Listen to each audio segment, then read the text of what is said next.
E aí, pessoal, tudo bem? Hoje eu quero falar sobre a relação entre a gamificação e a dependência tecnológica. Mais especificamente, né, como que esses princípios da gamificação já fazem parte do nosso cotidiano, a gente já vive essa gamificação de uma certa maneira, e como que eles acabam muitas vezes contribuindo com essa dependência tecnológica, né? Como que por meio de alguns mecanismos, algumas técnicas que a gente entendia, né, como algo mais, sei lá, que fazia parte mesmo da nossa vida, tem cada vez mais se tornado gamificado e como então essa gamificação do nosso cotidiano contribui com a dependência tecnológica.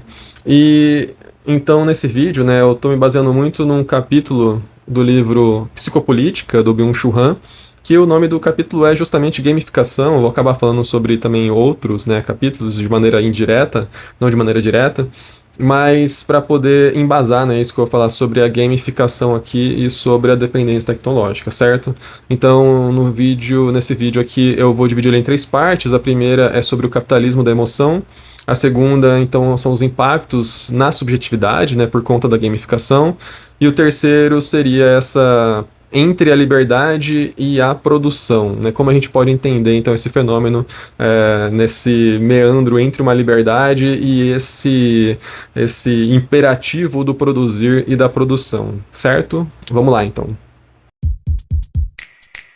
Bom, então o primeiro ponto aqui é falar sobre o capitalismo da emoção, né? O que seria isso? É também um capítulo do livro do Psicopolítica aqui do Byung-Chul Han, mas não vou falar especificamente dele, assim, amplamente, né? Eu quero trazer apenas essa inspiração, essa ideia que o Byung-Chul Han nos apresenta, né? O que ele quer dizer, basicamente, de maneira bem resumida, e por isso eu vou pecar aqui em algumas coisas, mas o que ele traz, né, como essa ideia é como que o capitalismo, né, que ele nasce a partir de princípios mais racionais, né, de uma organização, de uma gestão, e que ele se alimenta e se nutre dessa racionalidade, né, e busca cada vez mais se desenvolver em cima dessa racionalidade, do desenvolvimento racional, da produção racional, né, quem estuda aqui sociologia, né, seja na escola, na faculdade, ou quem aqui já estudou alguma coisa, qualquer coisa sobre, por exemplo, o mundo do trabalho, você ouve falar de um cara chamado Frederick Taylor, por exemplo, né? O que o Taylor fez? Ele organizou, ele racionalizou, ele criou um pensamento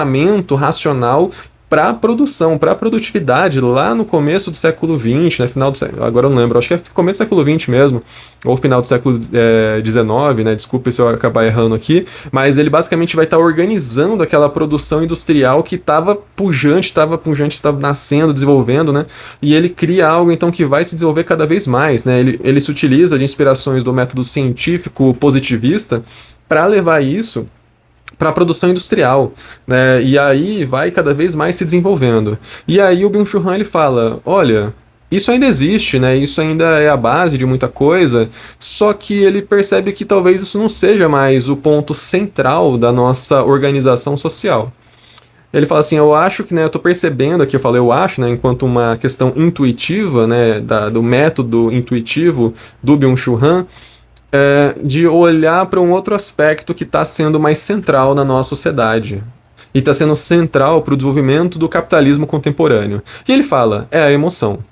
Então, tudo isso que ele vai observando em como a nossa sociedade está organizada, ele fala, o capitalismo ele está se reproduzindo, explorando não mais a racionalidade, não mais a consciência, mas um campo emocional. Como assim um campo emocional? Bem, aí a gente pode ir para dois campos importantes aqui, né?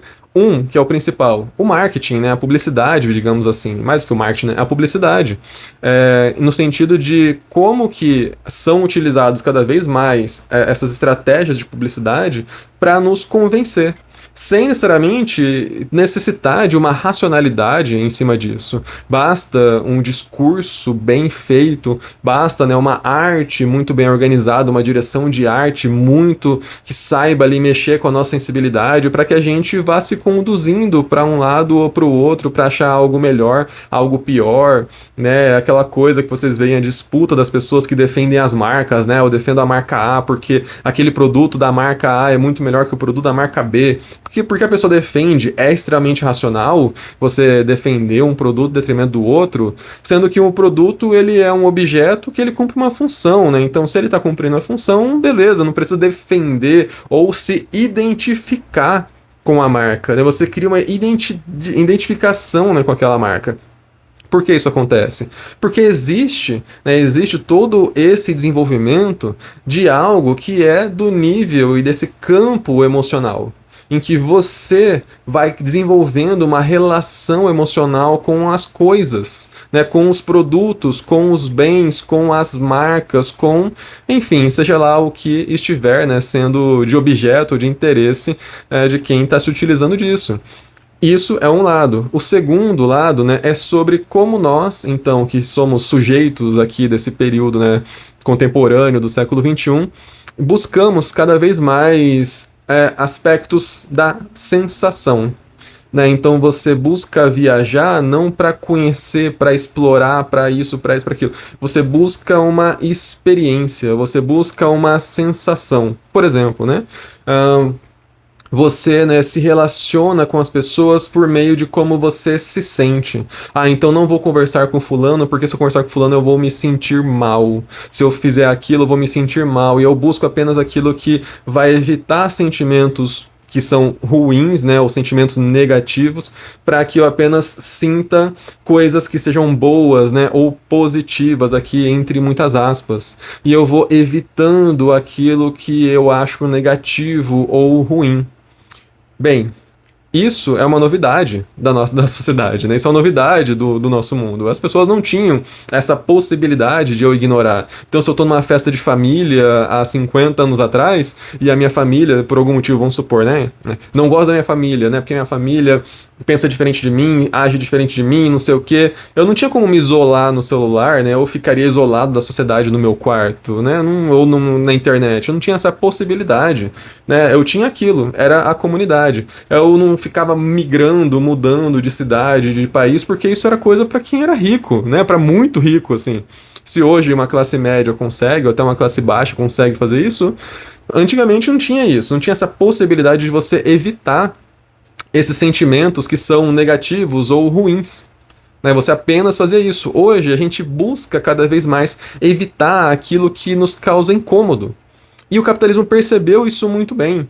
Né? Ele percebeu em como que a gente é orientado pelas nossas emoções. Então, antes da gente pensar, raciocinar, né, ter aquela ideia da reflexão, a gente já está agindo por meio das emoções. As plataformas de redes sociais são experts nisso.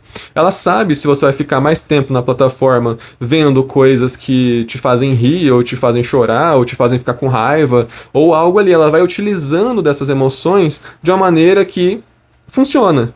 Tanto funciona, né, que você parou aqui no meu vídeo. Tanto funciona que às vezes você está fazendo alguma atividade, pega o celular para olhar a rede A, B, C, e quando você viu, já passou meia hora. Por que passou meia hora? Porque funciona. Porque as suas emoções ali estão sendo utilizadas, né? Estão sendo conduzidas. E isso, então, é o que ele vai chamar de capitalismo das emoções. Bom, então a gente chega aqui no segundo ponto, né, que é para falar sobre esses impactos na subjetividade. E para isso vou ter que falar um pouquinho também sobre a gamificação, né, explicar aqui algumas questões, já que eu falei do capitalismo da emoção. Vamos entender como que a gamificação entra nisso. E a gente vai ver a gamificação justamente como esses sistemas que vão se montando, né, a partir dos princípios lá do design de jogos, para que a gente então vá recebendo algumas recompensas, algumas micro-recompensas, né, enquanto a gente tinha uma atividade longa para fazer, agora ela é recortada em uma série de etapas. Cada etapa se espera alguma espécie de recompensa, como num jogo em que você vai fazer uma missão e você vai ter o passo a passo para fazer, e você tem as recompensas, né? Seja ganhar alguma coisinha específica, algum objeto, algum título, alguma coisa. E essas recompensas, que são esses efeitos imediatos, eles então acabam funcionando como esse elemento do capitalismo da emoção, que é o quê? Bom, você vai sendo conduzido pelas emoções. Você vai sendo conduzido, né? Então, por esses efeitos imediatos. Aí a gente encontra, né, alguns problemas a partir disso. O primeiro problema é como que esse efeito imediato ele dá uma sensação de que a gente está progredindo e que a gente está desenvolvendo, mas que nem sempre isso acontece efetivamente. Primeiro porque, por exemplo, se você está buscando aprender ou desenvolver alguma, sei lá, habilidade, vamos dizer assim, né, ou competência, alguma expertise em alguma área, leva tempo. Né? Então as coisas não são rápidas e isso é muito difícil de se entender hoje em dia, né? Quando a gente olha, por exemplo, há muito tempo atrás, as outras sociedades, para a pessoa ser reconhecida naquilo que ela fazia, às vezes era uma tarefa de uma vida. E hoje a gente busca se especializar de maneira cada vez mais rápida. Seja, por exemplo, num curso de graduação, que cada vez mais está sendo mais rápido no Brasil, né? Antes era 5, 6 anos, agora já está havendo curso de 3 anos, de 2 anos, como acontece muitas vezes em curso de graduação até fora do Brasil. As especializações, por exemplo, também são cada vez mais rápidas, né? Antes era 2 anos, agora 1 ano. Já vi propaganda de especialização em 6 meses. A mesma coisa seriam as pós-graduações stricto sensu, né, como mestrado, doutorado, cada vez encurtando, porque é como se as pessoas buscassem, né, essa aceleração das coisas e acreditar que ao alcançar aquilo, né, um diploma, um certificado, eu estou sabendo, mas a realidade é que não é bem assim, né? A aprendizagem, ela é um processo lento mesmo. A aprendizagem, ela faz parte de uma experiência, de uma vida vivida, naquilo que você se dispõe a se especializar. Bom, e quando a gente fala, né, sobre essa transformação na sociedade, a gente também tem que se atentar com a transformação nas relações, né? Porque se a gente espera todo tempo que a gente tenha recompensas, que a gente tenha algo ali para nos manter engajados, né, nos manter motivados, ou seja, sempre esperando algo externo para nos fazer alguma coisa, né, entendeu? Nos fazer. A gente sempre espera que algo nos mova, né, que nos motive.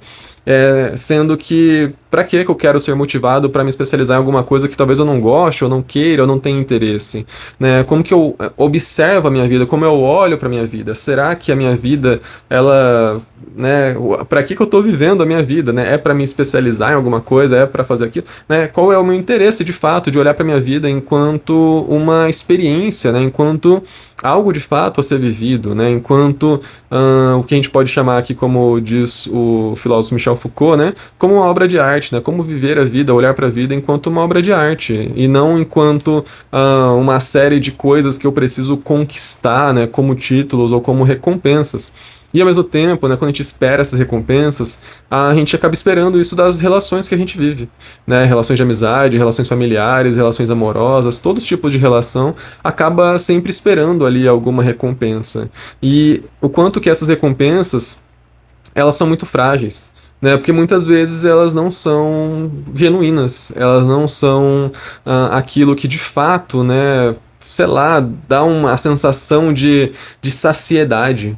Né, são afetos escassos, são afetos vazios, são afetos que não tem uma substância ali, não tem uma qualidade. É só um negocinho assim que aparentemente parece interessante, mas será que é mesmo interessante?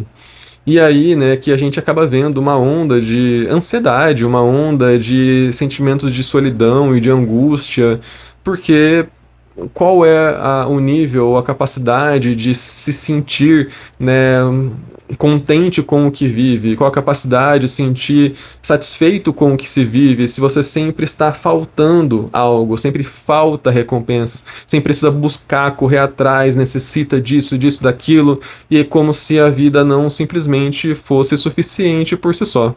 E claro, né, aqui eu não estou dizendo que, não quero dizer, né, que é uma pessoa que vive em sofrimento por questões sociais, contextuais, que ela deva se satisfazer ou se contentar com o que ela vive.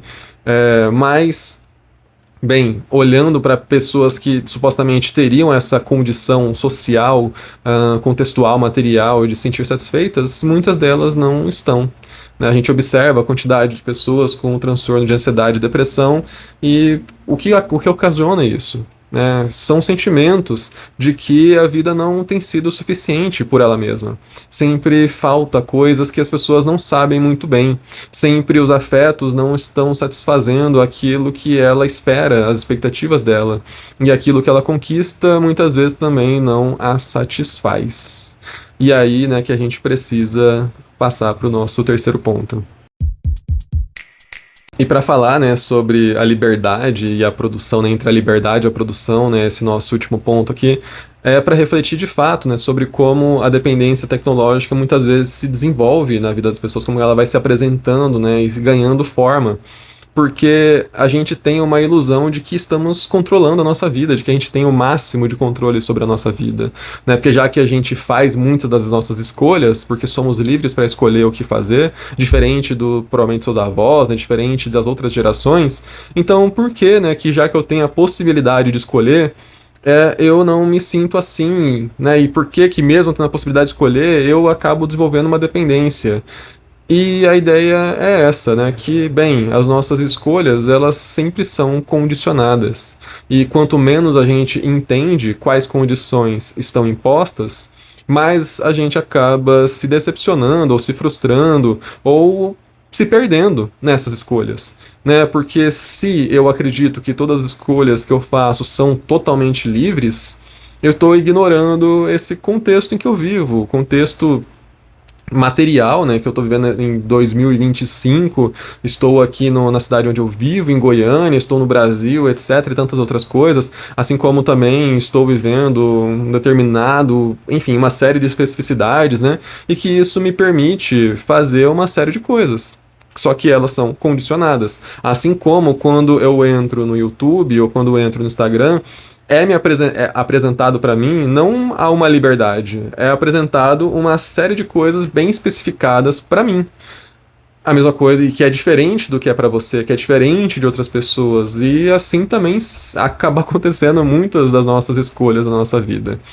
E aí, né, se a gente acredita que a gente está nesse controle, né, se a gente cai nessa ilusão de um controle da nossa própria vida, a gente acaba não percebendo justamente que a gente está jogando esse jogo, né, que a nossa vida está sendo gamificada e que a gente está buscando recompensas que, na verdade, não nos servem para nada, né? Ou não servem para muita coisa, digamos assim, né? Não serve talvez para a gente ganhar uma certa posição social, ou alcançar uma certa posição ou status de vida, uma certa classe, ou seja lá o que for, mas que olhando para isso, a quem eu estou servindo de fato, né? A que eu estou servindo? Eu estou servindo a uma busca, né, dessa vida enquanto obra de arte, uma busca de transformar a minha vida no sentido qualitativo, né, de construir essa vida, de viver essa vida da maneira que eu posso dizer assim, né, entre muitas aspas, né, já que a gente está sempre condicionado. Então, essa vida mais autêntica, entre aspas. Ou será que eu estou buscando, né, essas recompensas para servir a algo que nem eu entendo muito bem? E aí eu vou correndo atrás, né? Eu vou seguindo e vou comprando ideias, opiniões, pensamentos, objetivos e recompensas que no fim das contas é por essa reprodução, né? Ou por essa produção. Então, o capital, ele cada vez mais tende a se acumular, já que a gente vive numa sociedade capitalista, ele tende a se acumular. E para que ele seja produzido e seja cada vez mais cresça e seja acumulado, a gente vai seguindo isso. Porque, né, hoje em dia, por exemplo, as empresas com maior riqueza são as empresas de tecnologia. Porque a gente está jogando esses jogos, né? A gente está seguindo essas regras, porque a gente está buscando essas recompensas que quem está ganhando não é a gente. Né? Quem está ganhando não é a gente, né? Quem está ganhando são essas pessoas, né? Quem está ganhando aqui, no caso, o sentido do capital, né? Quem está ganhando o produto final ali, né? O dinheiro disso, quem está ganhando a parte material não é a gente. A gente, né, no caso, nós que estamos aqui, eu que estou produzindo um vídeo, você está consumindo esse vídeo, nós estamos apenas sentindo o efeito disso, que é essa aceleração da vida. Então, cada vez mais é criado uma série de recompensas que a gente corre atrás para buscar e a gente não chega em lugar algum, né? A gente apenas está produzindo algo que acaba sendo muito mais para uma outra pessoa. Né? A não ser que a gente se aproprie dessas possibilidades para a gente, então, pensar na qualidade da vida que estamos vivendo, né, que é tentar viver a vida da maneira mais, novamente, autêntica que for possível. Então, para finalizar esse vídeo, né, eu gostaria de deixar essa reflexão mesmo sobre como estamos nos apropriando da nossa vida, como estamos nos apropriando disso que é nos apresentado, né? Será que é possível a gente profanar, né, as regras desse jogo de alguma maneira, dessa gamificação, né, já que a vida está gamificada de uma certa forma, nosso cotidiano está gamificado, o quanto é possível a gente profanar essas regras, o quanto é possível a gente adicionar uma certa espontaneidade no nosso cotidiano e na nossa vida. E se você gosta, né, dessas reflexões e deseja buscar cada vez mais isso, e até se aprofundar nessas ideias e nesses pensamentos, eu indico para você a formação Ciberesquizo. Acessa o link aqui embaixo. Nessa formação tem uma série de cursos em que eu discuto com esses temas, eu discuto com os alunos esses temas, e a gente está formando uma comunidade, né? Eu quero formar uma comunidade bem interessante de pessoas que gostam de estudar, de pensar dependência tecnológica, de pensar a nossa relação com a tecnologia, principalmente a partir de uma perspectiva da esquizoanálise, e espero que seja interessante, né, para você também, né? Mas, enfim. Bem, então o objetivo desse vídeo foi trazer, né, sobre como que a gamificação acaba se relacionando com a dependência tecnológica. E, embora eu não esteja entrando efetivamente na dependência, mas a gente está aqui falando sobre esse pano de fundo, né, sobre como a dependência tecnológica ela tem como um substrato, né, ela cresce, ela nasce justamente nesse contexto, nesse capitalismo da emoção, nasce e se desenvolve aqui, né, nessa subjetividade que ela vai sofrendo cada vez mais efeitos, né, dessa aceleração, dessa busca por recompensas que são recompensas muitas vezes vazias, e disso, né, que a gente vai perdendo essa liberdade, ou acreditando que nós temos liberdade e não temos, e acabamos, na verdade, produzindo, né, caindo nessas esteiras de produção, né, e produzindo cada vez mais e mais e mais, e acelerando essa vida cada vez mais maluca que a gente não sabe para onde estamos indo. Certo? Se você gostou do vídeo, chegou até o final, não esqueça de deixar o seu like aqui e também deixa um comentário para a gente continuar a conversa desse vídeo, e até mais.